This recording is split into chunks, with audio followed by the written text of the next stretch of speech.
Good morning, everybody. Today we're going to show you how to install Watson AIOps AI Manager.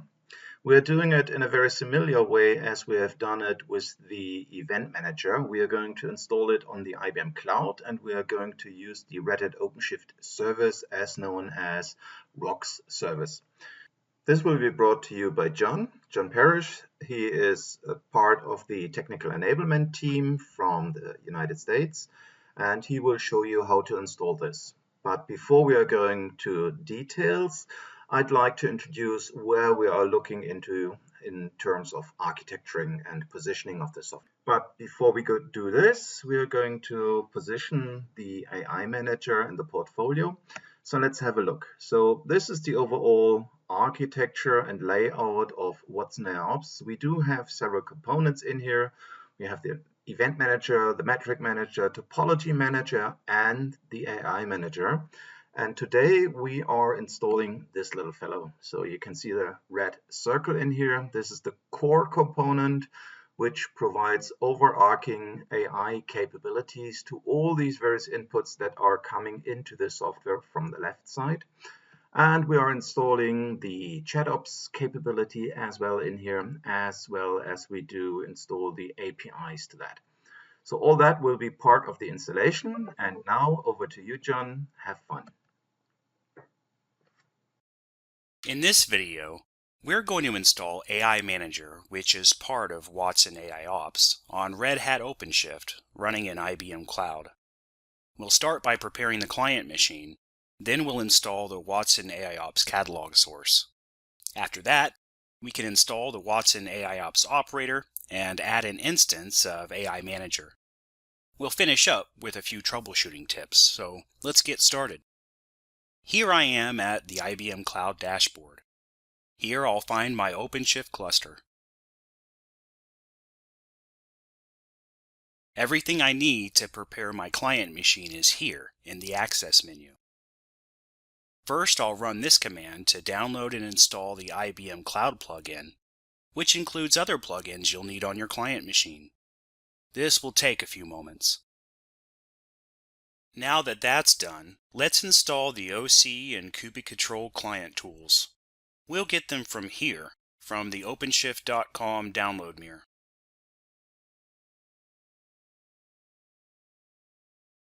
Now that I've got them downloaded, I'll unpack them and move them to user local bin. I'll also set up bash completion for the OC command to make things a little easier. Of course, I'll need to log out and log back in again to pick up the completion bits in my shell. With all of these tools installed, I can now log into my cluster. Click here to get the login token for command line access. Copy the login command along with your token and paste it into the terminal. Test client access by running a few OC commands and see if you get a response back from the cluster. Next, I'll expose my OpenShift registry with this patch command. In my case, the registry was already exposed. Now let's install Strimzi, which gives us Apache Kafka. You can do this from the OpenShift web console. I'm going to click Operators and Operator Hub, then search for Strimzi. I'll choose version 0.19 and install this operator to all namespaces.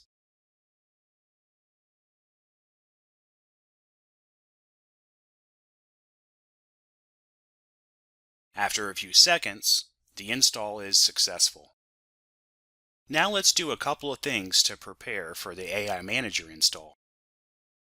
First, I'll create a new namespace called Zen, then go into that namespace.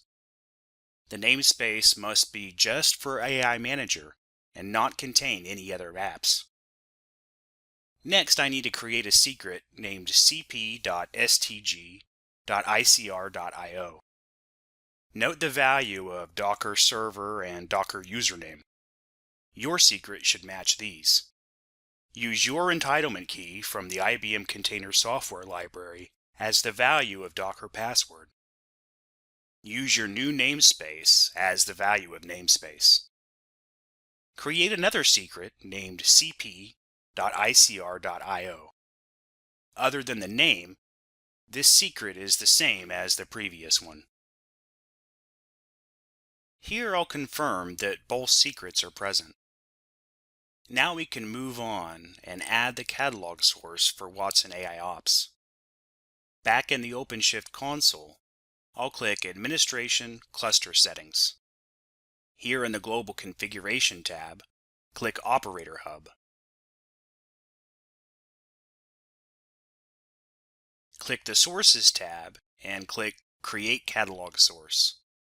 I'll give the catalog source a name and add docker.io/ibm.com/ibm-operator-catalog latest as the URL. That's all I need to do here. I can see my new catalog source, and after a minute or so, I'll refresh the page to make sure that I see some operators in this column.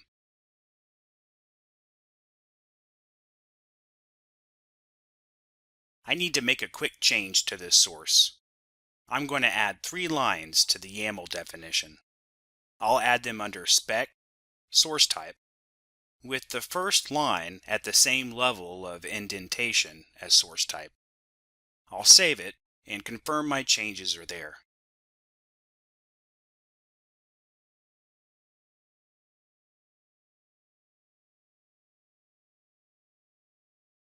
Now we can install the Watson AIOps operator. This operator will pull in other operators, including the operator that installs AI Manager. Here in the Operator Hub, I'll search for Watson. Look for the Watson AIOps operator. Here, choose the latest update channel and install it into the namespace you created for AI Manager.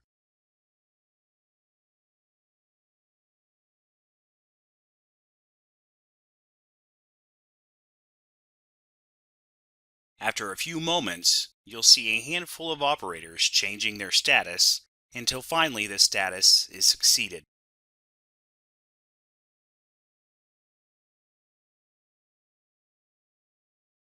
Now let's install AI Manager. Click the Watson AIOps operator. Find the AI Manager tile and click Create Instance. Give your instance a name. Be sure to read and accept the license. Scroll down and choose the cp.stg.icr.io secret as the existing pull secret. In the Storage option, confirm that storage is enabled and choose a storage class that's suitable for AI Manager. I'll use IBM C File Gold GID. If you want to set storage parameters for the individual components, you can do so on this page as well. Now we need to add some extra YAML config. In the YAML view, I'm going to add a few paragraphs between the min.io and Postgres sections and indent them to the same level as those. Where did I get these extra lines of config? They came from the IBM Knowledge Center on the Installing AI Manager OLM UI page. I'll just check again to make sure the indentation is correct, and then I can click Create. I can see the status change to reconciling. If I want to monitor the progress of the installation, I can get the pods in my namespace and watch their status. You'll see pods initializing, containers creating, and perhaps some temporary errors. Let some time pass, then check your pods again. After a while, they will all be either running or completed. As a quick check, let's see if we can access the AI Manager UI. Back in the OpenShift console, I'll look for routes in my namespace. If I click the location link, I'll get to the administrator interface. I'll log in with the username and password that's stored in the admin user details secret. It looks like my install is finished. Let's talk for a moment about troubleshooting. First, if your install fails immediately, make sure you accepted the license. Remember the extra YAML we added when we created the AI Manager instance? Make sure that was added in the correct place and with the correct indentation.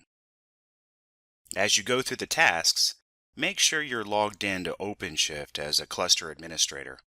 Otherwise, you won't get too far. As you create the instance, be sure to choose the correct pull secret. Also, make sure that your entitlement key within that secret is valid. For the pods that won't run, use OC-describe and OC-logs to find any errors or warnings. Then chase those problems down and correct them. You can also use OC-status-suggest to find more events and hints as to what's going wrong. Finally, be sure to choose a storage class that's appropriate for AI Manager. Check the status of the persistent volume claims and persistent volumes in your namespace to make sure they're bound. Otherwise, several of your pods won't run correctly. Thank you, John. That was really insightful. I really liked the section where you talked about troubleshooting a possibly failed installation. Well done. If there's anything you'd like to see from us, we are here. Please drop us an email or find us on LinkedIn or on YouTube or directly contact us. Contact details are in this video and we're easy to find in the internet. With that, I'd like to thank you and see you again in another video of SWAT Explains.